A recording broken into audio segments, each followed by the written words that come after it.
Welcome to the Property Corner with myself, Rowan Alexander.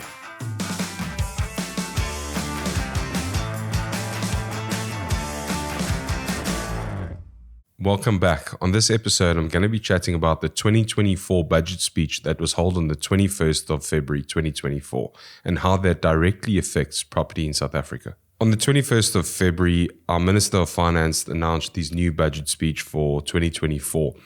While there's a lot of aspects that relate to property, I want to have a look at the ones that only have a direct effect on property, being transfer duty, capital gains tax, and then the solar installation tax break that we've had for the past financial year. So starting off with that, in the 2024 financial year end, in the end of February 2024, residential homeowners were granted the opportunity to claim back 25% of their solar panel costs for any installations that were done in the financial year of 2024. Unfortunately, this tax break hasn't been extended beyond the 2024 financial year end and comes to an end now.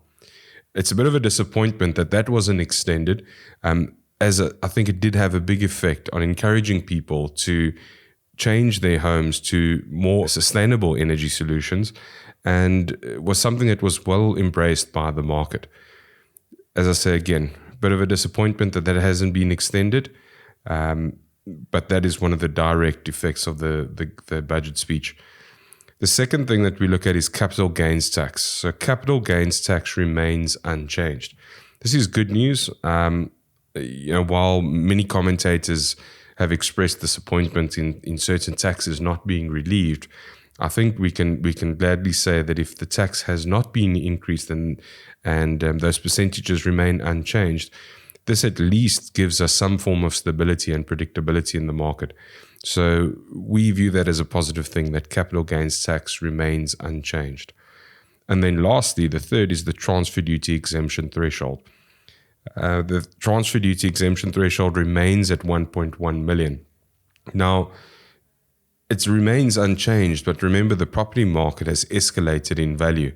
So if properties have escalated nationwide by 3 or 5%, effectively the effective tax would have increased because your threshold remains unchanged at 1.1 million.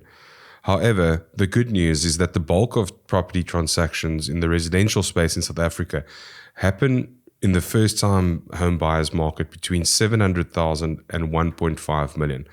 So leaving that threshold unchanged, again, brings some form of stability and continues some form of taxation stability in that market. So good news there that hasn't been raised. And in general, a budget speech which has no real direct effect on the property market. There's no drastic direct effect. Some people have, and some commentators have expressed some disappointment.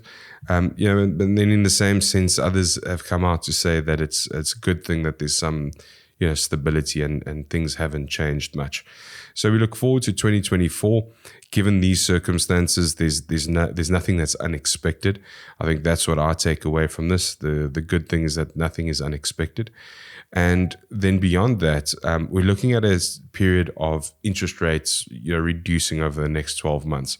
All the major banks are expecting interest rate reductions. Hopefully we'll see them as soon as March, April, sort of the second quarter of this year.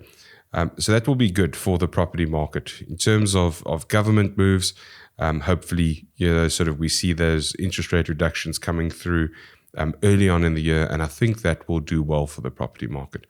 So nothing much, nothing more than that, but good news for us in the property sector. If you've enjoyed this episode or you like what we're doing, subscribe to our podcast on your familiar podcast platform or on YouTube.